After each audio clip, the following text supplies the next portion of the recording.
Welcome to day 21 of the Digital Clean Sweep. We are officially in the final stretch.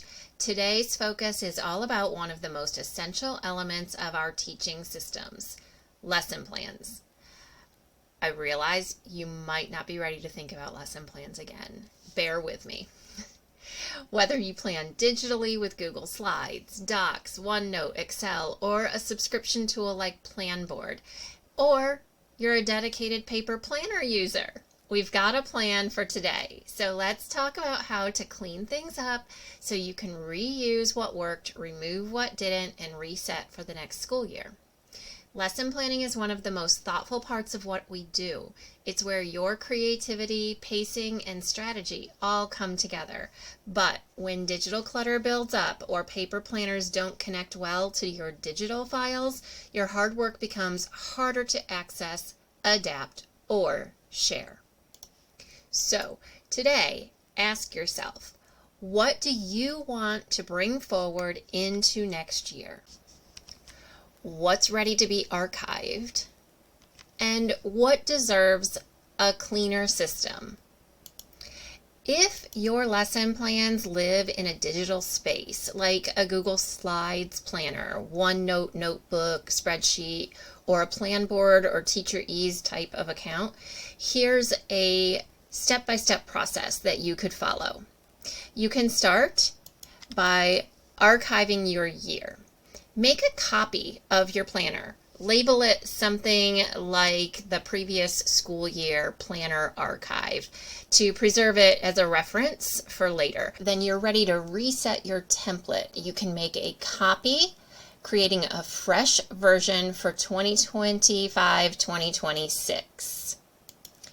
When I create my copy, I like to make sure that all the dates are pulled from my planner, and I just label my plans by weeks, 1 through 34, it looks like. The last couple of weeks are end of grade testing for us, so I often don't have an official lesson plan for that week because of the nature of the work that we're doing. So think through your naming structure as you're doing this. Notice how I have sections for each subject and the weekly pages. It looks like I missed that week when I was labeling, so let me reset this. This will be week 11. Let's see if I missed any others. Yep, week 29. Okay, so just gonna go back through and fix those a little bit. Oh, that was an EOG review week. You know what? I think I'm going to leave that title there and just label week 33, but I'm going to leave that naming. So just think specifically about how you want your plans to be organized for the coming school year as you're doing this part. Notice how quickly I can move between the weeks within a subject and the various subjects as well. I love that about using OneNote, but you can create that same type of process in Google Docs by using the tab feature along the left-hand side, which will look a lot like this. Or you could use Google Slides, and on that first slide of the slide deck, you could hyperlink to the different parts of the slide deck that match the different weeks or subjects, however you want to set that up. So it might take a little more work in the beginning, but it can be worth it in the long run. So if you didn't have a feature like that built in to your digital planner, I would encourage you to take time with that today if you can. Adding those clickable navigation tools makes your planner so much easier to use when the school year gets busy. Now, if you're someone who does your best thinking with pen and paper, this task still matters because you're bound to have digital files that go with those plans. So take out your paper planner, scan through week by week, and identify some of those files that go with those lesson plans. So for example, let me come back over to my drive, and when I search the word lesson plans, and I want, you know what, I'm going to go in my advanced search. I'm going to make sure I'm the owner. It has the words lesson plan, and I only want things from this past school year, the things that we used last year. So anything, and hopefully you included the words lesson plan. Now if you didn't include the word lesson plan with it, then just don't use the words lesson plan. Find any files from the last year. So I'm going to go from August until June, and I'm going to search anything that I might have labeled as a lesson plan. So I can snag these files, and right now I've got them, most of them, in specific folders, but I might want to reconsider where they belong.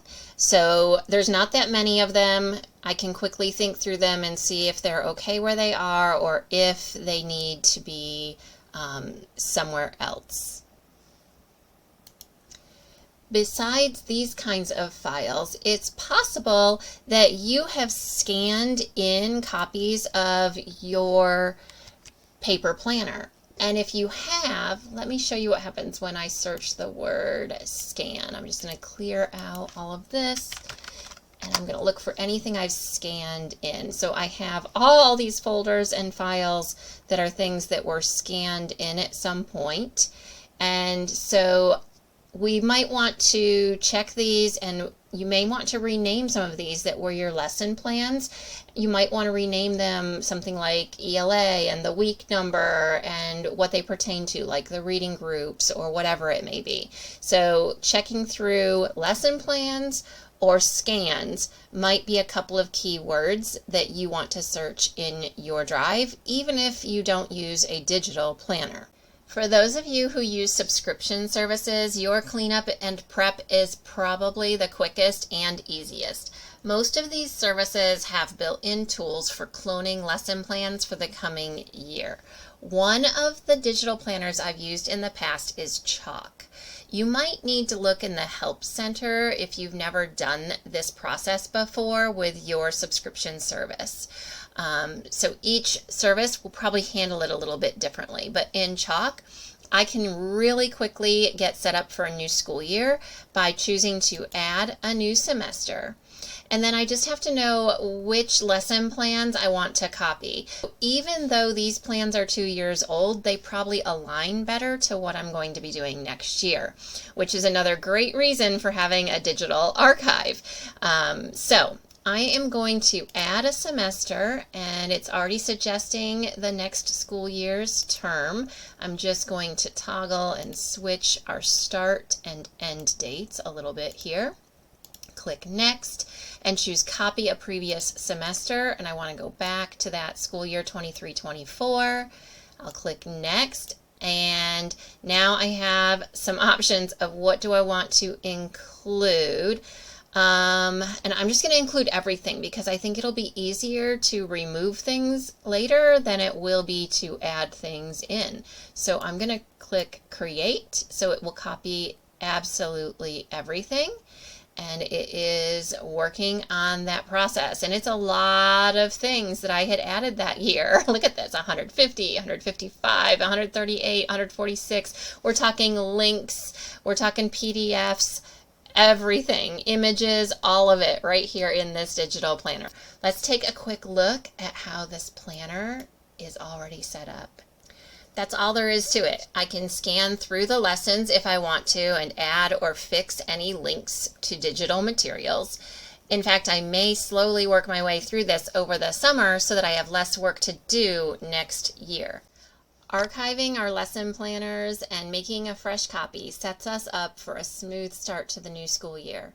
I personally find it much less stressful to do these tasks at a nice, easy pace now as compared to the busy pace at the beginning of the school year.